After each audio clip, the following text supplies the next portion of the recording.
성도로 살아갈 때에는 그 하나님 만나기를 소망하고 살아가야 된다고 믿습니다.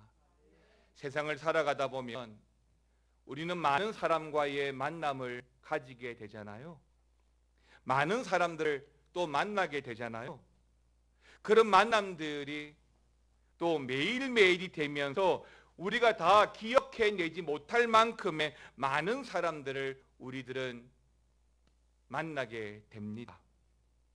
근데 그 많은 만남들 중에서 정말 생각하고 싶지도 않는, 다시는 만나고 싶지도 않는 만남도 분명히 있겠지만 반드시 만나야 하는, 꼭 만나야 하는 복된 만남도 있습니다.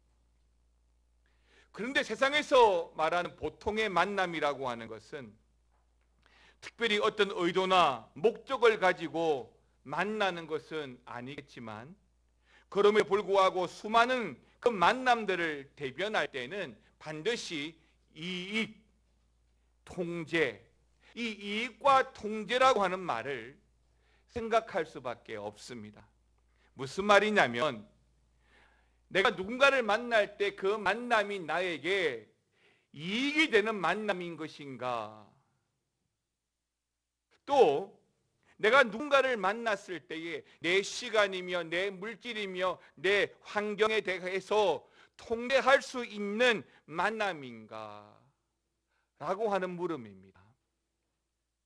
세상에서의 만남은 이 두 가지 원칙, 이익과 통제가 전제될 때에 그 만남이 지속되는 것이지만, 만일이라도 이 두 가지 원칙이 흔들리게 되면 사람들은 한두 번은 만날 수 있겠지만 결국에는 그 보통의 만남들을 깨뜨리게 될 것입니다.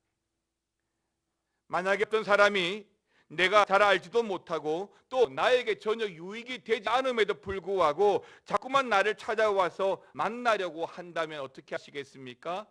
내가 원하지 않기 때문에 그 사람을 피하려 할 것이고, 결국에는 그 사람을 만나지 않기 위해서 여러 가지 방법들을 생각해 낼 것입니다. 또 만나는 사람이 내가 얼마든지 통제하고 감당할 수 있는 사람이라고 한다면 한두 번 또 만나겠지만, 그 후에는 만약에 불편하게 되면, 불안하게 된다면 그 만남 역시 또한 오래 지속되지 못할 것입니다. 이것이 우리가 아는, 어쩌면 세상에서 가장 정상적인 보통의 만남이라고 생각합니다. 하지만 성경에서 보여주고 말씀하고 있는 만남이라고 하는 것은 제가 조금 전 말씀드린 그런 만남들하고는 너무너무 다르고 성격도 다릅니다. 그러니까 성경에서 보여주는 만남은 통제와 이익이라는 원칙이 아니라 섭리와 하나님이라는 원칙, 즉 은혜의 원칙이 있기 때문입니다. 무슨 말이냐면, 우리들의 만남이 어느 유행 가수의 노랫말처럼 결코 우연이 아니라 하나님의 섭리 가운데 있다는 것입니다. 저 강 목사는 또 돌아다니는 도냉이 하나, 풀 한 폭이라도 하나님의 뜻이 아니면 옮겨지지 않는다라고 믿는 그런 믿음을 가지고 있습니다. 다시 말하면 만물의 주관자가 우리 하나님이시고 이 세상을 우리 하나님이 운행하고 있다라고 믿고 있다는 것입니다. 그렇다고 한다면 만물의 영장으로 유일하게 하나님의 형상을 모델로 만든 우리 인간은 어떻겠습니까? 더군다나 세상을 살아가면서 누군가를 만나는 그 만남에 대해서 우리 하나님은 어떻게 섭리하실까요? 무관심하실까요? 우연에 맡길까요? 그렇지 않습니다. 여러분 당연히 아시겠지만, 내가 누군가를 만나고 그 만남이 오래되면서 친분이 유지되어지면 나는 알게 모르게 그 사람에게 많은 영향을 받습니다. 왜 성경은 우리에게 거룩하라고 말합니까? 왜 가야 할 길과 가지 말아야 할 길, 심지어 만나야 될 사람과 만나지 말아야 될 사람에 대해서 말해주고 있습니까? 그것은 조금 전에 우리 할렐루야 찬양대가 찬양했던 것처럼 영원하신 기업 되신 하나님께서 우리를 천국의 길로 인도하실 때 세상에 놓여지지 못한 그 끈으로 말미암아 잘못된 만남으로 말미암아 주님과 함께하는 길이 어그러질 수 있기 때문입니다. 그렇습니다. 우리의 만남이 하나님으로부터 시작되었느냐, 하나님께서 지금 이 만남을 섭리하시느냐 라고 하느냐는 것입니다. 제가 먼저 서두에서 말씀드린 대로 우리들은 세상에서 정말 알고 모르게 많은 사람들을 만나고 또 다양한 계층의 사람들도 만나면서 살아가고 있는데, 과연 그 만남이 반드시 만나야 하는 복된 만남인지, 짜증날 정도로 보기 싫고 만나지 말아야 할 만남이고 모임인지, 그것을 결정하는 데 있어서 정말 중요한 포인트는 하나님으로부터 시작되어졌느냐, 하나님께서 역사하시느냐라고 하는 섭리의 관점을 가지셔야 한다는 것입니다. 저는 여러분들이 세상을 살아가면서 좀 대충 되는 대로 살아가기를 원치 않습니다.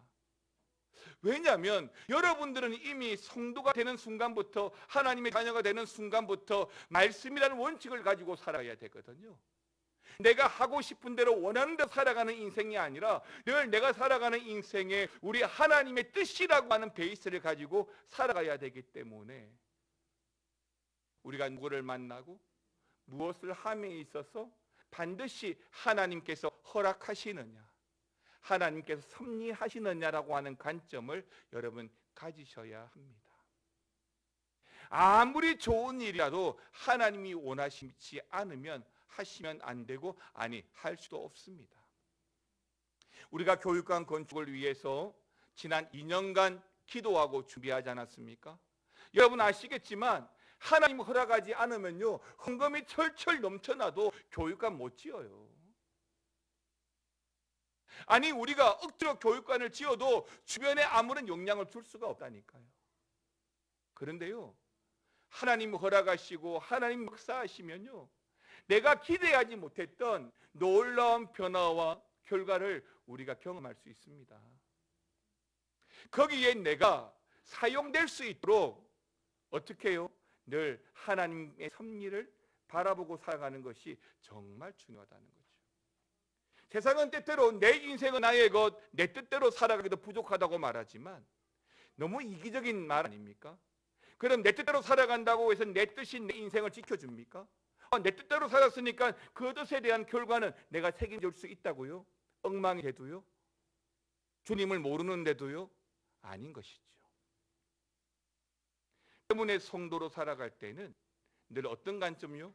하나님의 섭리, 또 하나님이라는 이 두 가지 관점을 여러분 놓치면 안 되는 겁니다. 지금 내가 하는 일, 지금 시작하는 사업이, 내가 누구를 만나는 이 만남이 하나님의 섭리 가운데 있느냐, 우리 하나님 기뻐하시느냐, 이 관점을 가지셔야 한다는 것입니다. 만약에라도 우리 하나님의 섭리 가운데 시작되어진 만남이라고 한다면 그 만남은 지속되어져야 되겠죠. 여러분, 하나님께서 약속했던 가나안 땅을 이미 우리에게 결정하시고 주셨을 때에는 홍해가 가로막고 있어도 40년의 광야의 시간이 걸려도 그 광야 속에서 너무나 많은 사람들이 죽어나가도 결국에는 그 약속했던 가나안 땅에 들어가게 되어 있습니다. 사람들은 홍해 앞에 좌절할 것이고, 광야 앞에서 포기할 것이고, 또 요단강 앞에서 도망갈 수도 있습니다.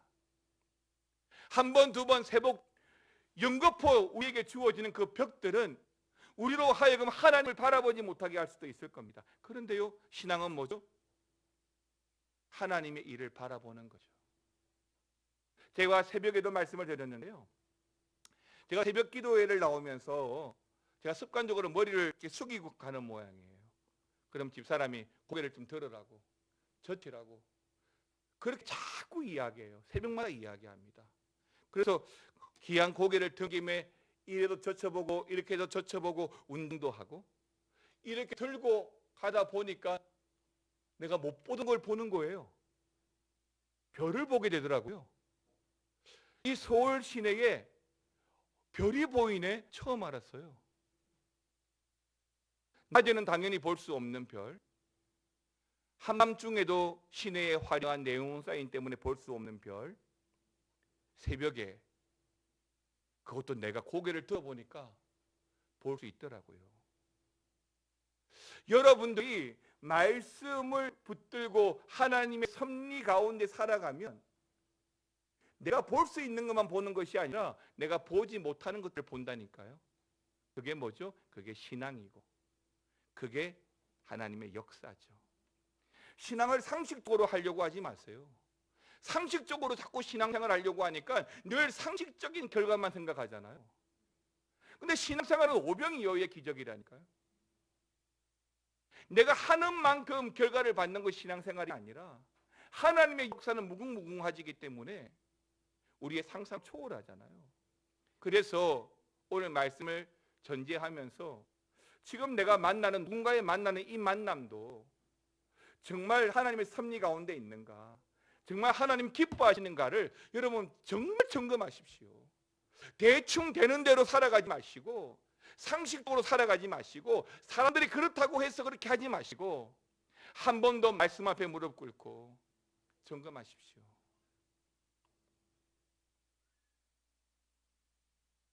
여러분, 보통 남녀가 연애하면서 데이트를 많이 하는데 뉴스에 한 번씩 등장하는 대로 데이트 폭력으로 말미암아 끔찍한 사건 사고가 많이 나왔잖아요.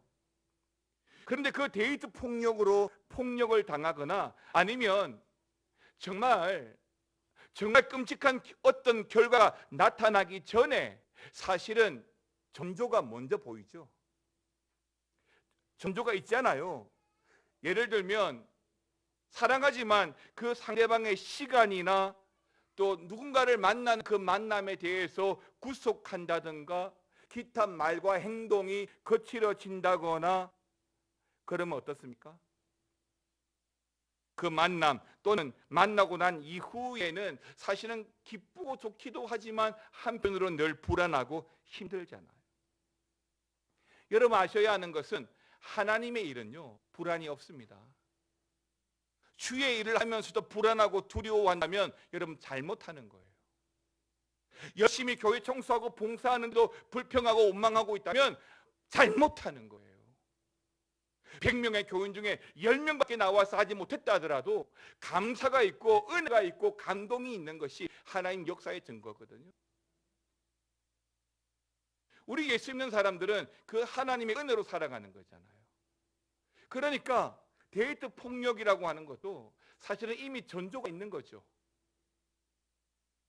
그럼 불안하죠. 불안하면 하나님 뜻이 아니라니까요. 정확하게 하나님의 뜻은 이거다라고 여러분들이 말할 수 없겠지만 성경을 통해서 경험하는 하나님의 뜻은 평안해야 됩니다.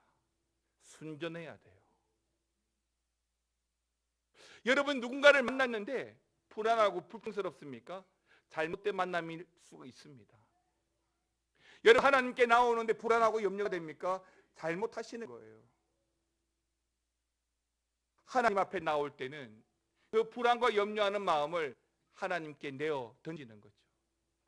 그래야만 하나님 주시는 평안한 마음을 얻을 수 있는 겁니다.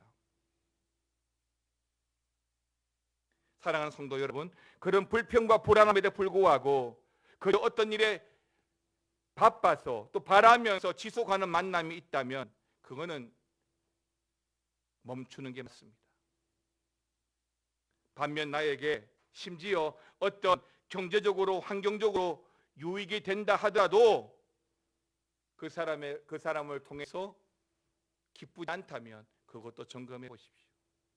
그러나 반면 어떤 나에게 이익과 유익을 주지 않는다 하더라도 내 마음이 평안하고 내가 감사를 고백할 수 있다면 하나님께서 함께 하신다고 믿습니다.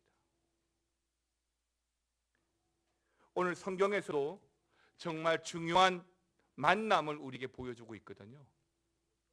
누군가의 입장에서는 만나서는 안 되는 끔찍한 만남인데 또 상대방에 있어서는 반드시 만나야 하는 복된 만남인 거죠. 즉 예수님에게 있어서는 이 만남을 통해서 위험해지고 억울한 일에 처할 수 있고 공정에 처할 수 있는 만남이지만, 그 사람에게 있어서는 그 예수님과의 만남이 반드시 만나야 하는 복된 만남인 것이죠. 이제 오늘 말씀을 통해서 우리가 좀 알아가기를 원하는 첫 번째는 바로 헬라인입니다. 여러분 아시는 대로 헬라는 그리스도를 이야기하고, 여기서 말하는 헬라인은 그리스 사람이겠죠. 하지만 그 그리스 문명이 당시의 이 중동 지역들을 문화적으로 다 흡수하고 있었기 때문에 사용했던 언어도 헬라어를 사용했죠. 먼저 오늘 본문에 앞서서 예수님 주변에는 특별한 일들이 많이 일어났어요. 여러분 아시는 대로 앞장 11장까지만 하더라도 어떤 사건이 있었습니까? 죽은 나사로 나흘 만에 다시 걸어 나왔죠. 그리고 마리아도 자신의 집에서 300데나리온이나 하는 굉장히 값비싼 향료를 깨뜨려서 예수님 발에 부어 드렸습니다. 이런 11장에서 있었던 이 사건들, 발 없는 말이 천리를 간다고 이러한 소식은 유대인들에게, 예루살렘에 있는 유대인들에게 다 전달되었던 것이죠. 12장 9절 말씀 같이 한번 읽어볼까요? 12장 9절 읽겠습니다. 시작.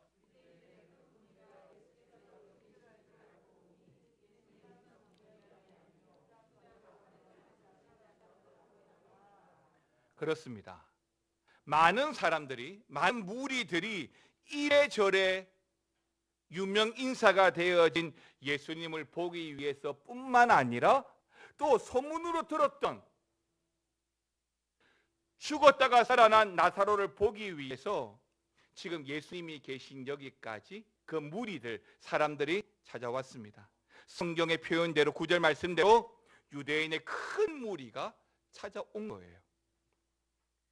방금도 말씀드린 대로 예수님은 이래저래 유명인들에게 이미 핵인사, 유명한 사람이 되어 있어서 유대인들 사이에는 이제는 예수님이 하는 말씀 한마디 한마디, 예수님이 가시는 곳곳 일거수 일투족이 날마다 가십거리가 되고 소문의 중심이 되었습니다. 그렇습니다. 예수님이 무엇을 말하기만 하면 이제 사람들은 좋은 의미든 또는 나쁜 의미든 관심을 가졌고, 그리고 그렇게 관심이 되었던 그 예수님을 굳이 만나기 위해서 찾아온 거예요. 본문대로 하루가 지나고 이틀이 되었습니다. 본문의 배경은 6월절 명절이고, 그렇지 않아도 이 예루살렘 거리가 북적북적 거릴 텐데 예수님을 보기 위해 더 많은 사람들이 예루살렘으로 모여들었던 것이죠. 요한복음 12장 12절 말씀 보게 되면 명절에 온 큰 무리가 예수께서 예루살렘에 오신다는 소식을 들었던 거예요. 비록 유대인 지도자들이 예수님에 대해서 안 좋은 소식을 계속 퍼뜨리고 있지만, 그래도 많은 사람들은 여전히 예수님에 대해서 호의적으로 만나고 싶어 했습니다. 그래서 그들은 낙이 타고 예루살렘으로 들어오시는 그 예수님을 보면서 마치 팬클럽이라도 된 듯이 종려나무 가지를 꺾어서 흔들면서 환호했던 것이죠. 호산나 찬송하리로다, 주의 이름으로 오시느니 곧 이스라엘의 왕이요. 그렇게 예수님을 열렬히 환호했습니다. 더군다나 그 무리 사이에는 앞장 11장에서 나사로를 살려낼 때 그 현장에서 함께했던, 지켜보았던 사람들도 있었기 때문에 예수님에 대한 환호 소리는 더욱더 커질 수밖에 없었습니다. 자, 여러분 같으면 이런 상황에 어떻게 반응했을까요? 예수님은 잘 모르겠지만 아마 저라면 그 순간에 어깨에 힘이 잔뜩 들어가서 아닌 듯 하지만 굉장히 우쭐하는 마음이 먼저였을 것 같아요. 입으로는 아닙니다라고 말하지만 속으로는 굉장히 뿌듯해하는 그런 마음이 많을 것 같아요. 입으로는 하나님께 영광을 돌리지만 속으로는 나를 인정하고 칭찬하고 잘했다 여기는 그런 마음이 많을 것 같아요. 그리고 예수님의 제자들은 무례하지만 아마도 이렇게 생각했을 것 같습니다. 그 현장을 지켜봤던 예수님의 제자들, 그래 내가 선생님 하나는 잘 두었지 라고 말이죠. 그리고 사람들의 그 환호 소리를 뒤로하고 예수님이 예루살렘에 들어가신 후에 시간이 조금 지나자 예수님을 찾아온 또 다른 무리들, 예수님을 만나기 위해서 또 다른 무리들이 있었는데 전혀 예상하지 못했던 무리들, 바로 헬라인이었던 것입니다. 20절 말씀 같이 읽겠습니다.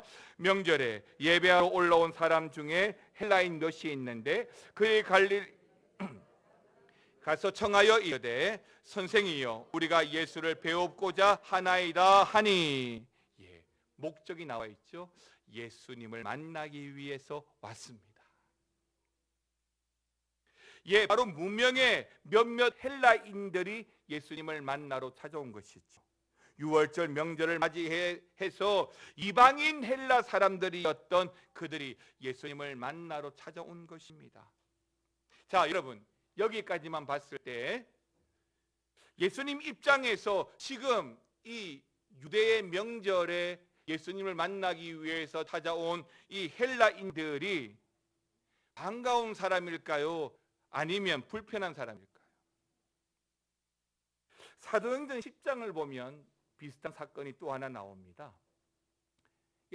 즉 베드로와 고넬료라는 사람이 나오는데요, 하나님께서 환상 중에 베드로에게 이방 사람 고넬료에게 가서 세례를 베풀라라고 말씀하셨습니다. 그러나 그때 베드로의 마음은 어땠죠? 아멘입니다, 기꺼이 가겠습니다 그랬습니까? 아닌 거죠. 불편한 거예요. 너무너무 불편한 거예요. 하나님이 보여준 환상인데도 불구하고 너무너무 불편한 거예요. 왜요? 내 뜻이 아니니까. 왜요? 당시의 유대인들은 이방인들을 만나면 안 되니까. 사도행전 10장 28절 말씀 보니까 이렇게 기록되어져 있어요. 유대인으로서 이방인과 교제하며 가까이 하는 것이 뭐라고요? 위법이라고 했어요. 유대인으로서 이방인과 교제하는 것이 당시의 법으로는 안 된다는 거예요. 실제로 고넬료, 사도행전 10장에서 고넬료 사건 이후에 많은 이방인들이 교회 안으로 들어오게 되었습니다. 그때 예루살렘, 즉 초기 초대 교회들이 그 헬라인들이 교회 안으로 들어오는 것으로 인해서 얼마나 당황했는가 성경 여러 곳에서 보여주고 있습니다. 사도행전 7장에서 또 다른 스데반의 경우도 마찬가지입니다. 초대 집사 스데반이 순교한 이유가 여러 가지 있겠지만 스데반이 성전 당국자들에 의해서 비판을 받았던 근본적인 이유 역시도 헬라인 유대인으로서 자꾸만 더 넓은 이방 세계로 개방적인 태도를 보여줬기 때문인 것이거든요. 그렇습니다. 사실 당시에 이방인을 가까이 한다는 것은, 만난다라고 하는 것은 유대인에게서는 절대 있을 수 없는 일이고 만나지 말아야 할 잘못된 만남인 것이지요. 그런데 오늘 여러분 보셨던 요한복음 12장 20절 이후 전후 문맥은 어떻습니까? 그러니까 예수님의 일거수 일투족을 감시당하는 상황에서 예수님의 수족이 완전히 묶일지도 모르는 사건이 발생한 것입니다. 절대로 만나서는 안 될 대상인 헬라인, 이방인 사람들을 예수님께서 만나 주신 것입니다.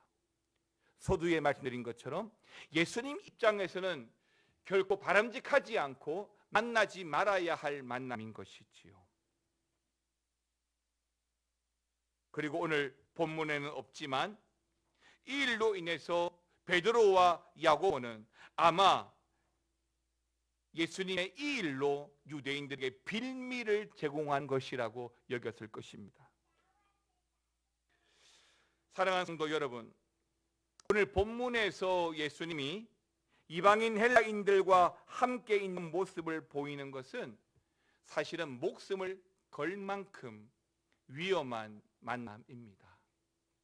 그리고 어쩌면 십자가 복음으로 땅끝까지 이르러 복음을 증거해야 되는데 이 사건이 복음에 해를 끼칠 수도 있습니다. 그런 헬라인과의 만남이 일어난 것이죠. 자, 두 번째는 그런 이방인도 우리는 품어야 할 줄 믿습니다. 무슨 말이냐면 아마 여러분들도 다 보셨을 것 같은데 2014년에 개봉되어서 정말로 엄청난 인기를 끌었던 국제시장이라는 영화가 있었습니다. 부산을 배경으로 하고 또 부산의 국제시장 안에 있는 한 상점을 배경으로 했기 때문에 저도 그 상점을 친히 가보았습니다. 그 영화를 보게 되면 한국 전쟁으로 말미암아 피난길에 오르고 결국에는 나름은 성공한 인생으로서 과거를 돌아보면서 그 영화가 시작되어지죠. 그런데 현실에 살았던 이 주인공이 한 주목받는 장면이 연출됩니다.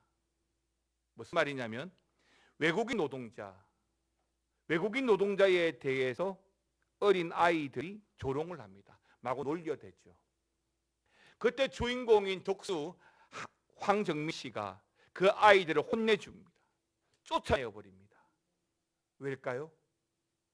자신도 한국 전쟁 이후 먹고 살기 위해서 베트남으로 가고 독일로 또 파독 강부를 다녀오면서 이주 노동자로서의 힘든 인생을 살았거든요. 그래서 이주 노동자의 힘듦이 어떤 것인 줄 알았기 때문에 그러했던 것입니다. 우리나라는 단일 민족, 백이 민족이라는 정체성을 지금까지 간직하고 그걸 자랑으로 우리는 말해왔습니다. 그러나 언젠가부터 세상은 다인종 국가가 되었죠. 즉 인종적인 다양성으로 세상이 존재하고 있습니다.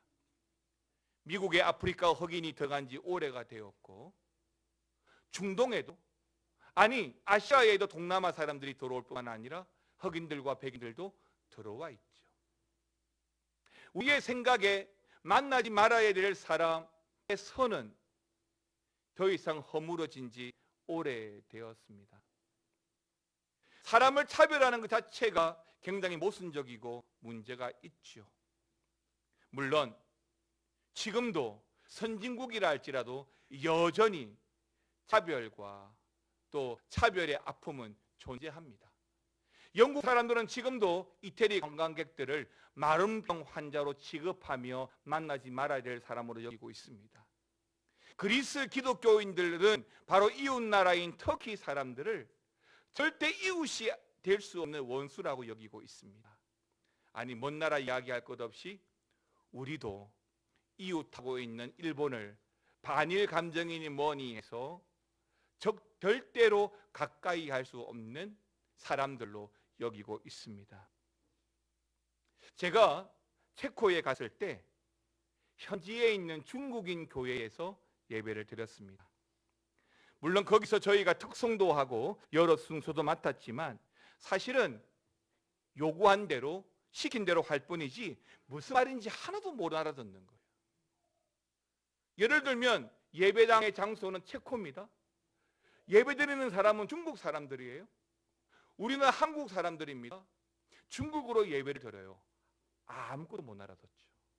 물론 통역을 해 주셨습니다만은.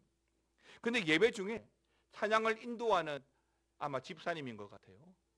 중국어 찬양을 하는데 모르니까 그냥 찬양을 묵상하고 눈을 감고 있었는데 한 두세 곡째 우리 귀에 익숙한 찬양을 하는 거예요. 중국말로. 가만히 들어보니까 우리 찬송가예요. 그래서 우리가 아는 가사로 함께 그 찬양을 불렀죠. 그러니까 체코에서 중국 교회에서 우리가 예배를 드렸지만 가사도 다르고 또 언어도 다르지만 함께 중국말로 한국말로 찬양하면서도 그 안에 성령이 역사하는 것을 경험하게 되고 그 속에서 온몸의 전율을 경험하게 되면서 참 하나님께 감사하는 시간이었거든요. 저는 예수님에 대한 예배, 예수님을 예배할 때 나라와 민족과 시대와 문화를 초월하는 그러한 현장을 보았던 것이죠. 그리고 그 속에 역사하는 성령님을 보았던 것입니다. 때문에 우리가 더 이상 혈통적으로 단일 민족을 자랑할 것이 아니라 누구에게라도 복음을 전하고 이웃으로 말미암아 함께하는 은혜가 되어야 합니다. 특히 미아동에는 사실은 동남아에서 오신 이주 노동자 또는 결혼 이주하신 분들이 꽤 있습니다. 언어 때문에 문화 때문에 우리도 접근하기 어려울 수 있겠지만 먼저 찾아가서 주의 이름으로 품어주고 복음을 제시해서 함께 반드시 만나야 할 복된 만남으로 만드는 건 어떨까요? 마지막 세 번째는 하나님이 세상을 이처럼 사랑하신다는 것입니다. 사랑하는 성도 여러분, 예수님을 만나겠다고 찾아온 헬라인들이 있습니다. 그런데 예수님은 만나 주십니다. 제자들의 염려가 있습니다. 사람들의 비난이 있습니다. 그럼에도 불구하고 예수님은 만나 주십니다. 어떤 불이익과 어떤 결과가 나올 수 있을지 모르지만 그럼에도 불구하고 기꺼이 만나 주십니다. 왜요? 그들이 오늘 예수님을 만나야만 복된 만남이 되기 때문입니다. 오늘 예수님을 만나야만 영생의 은혜를 누릴 수 있기 때문입니다. 광고를 통해서 오늘부터 전폭 훈련을 한다라고 했는데요. 여러분, 많은 생명 살리는 일은 교회가 최우선적으로 해야 될 일입니다. 1년을 지나면서 단 한 명에게도 복음을 전하지 못했다고 한다면 그 책임에 대해서 여러분 자유할 수 있겠습니까? 때문에 우리는 세상이 하나님의 의장임을 믿고 주의 말씀으로 그들에게 찾아가서 복음을 기꺼이 전해야 할 것입니다. 사랑하는 성도 여러분, 우리뿐만 아니라 모두가 주님이 필요합니다. 예수님께서 헬라인을 만나주신 것처럼 주님이 필요한 그 사람들에게 주님의 사랑과 영생의 말씀을 나누어 주는 것은 바로 우리의 몫입니다. 깨지고 상한 마음을 가진 그들에게 그리스도의 사랑과 십자가 복음을 전하는 우리가 될 때 그 만남을 통해서 경험되어지는 복된 만남을 우리가 보게 될 것입니다. 사랑하는 성도 여러분, 이번 한 주간에도 먼저 주님을 만나십시오. 먼저 복된 주님과의 만남을 통해서 세상을 향해서 그 만남을 증거하고 많은 사람들이 주께 돌아올 수 있는 통로가 되시기를 바랍니다. 주님이 필요합니다. 찬양하겠습니다.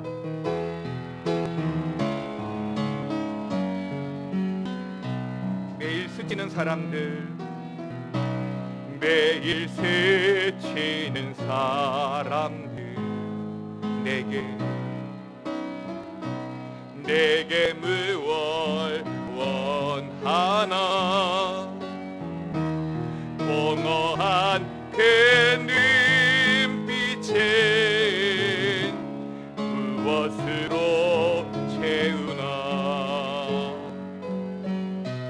모두 자기 고통과 두려움 가득 감춰진 울음소리, 주님 들으시네. 그들은 모두 주가 필요해, 주가 필요해. 깨지고 상한 마음 주가 여시네. 그들은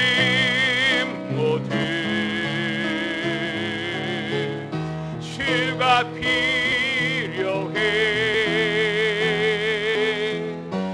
모두 알게 되리 사랑에 함께 일어나셔서 그들은 모두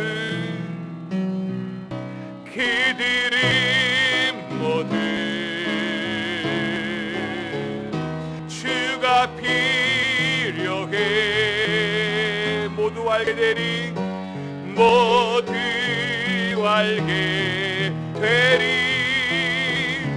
사랑의 주님.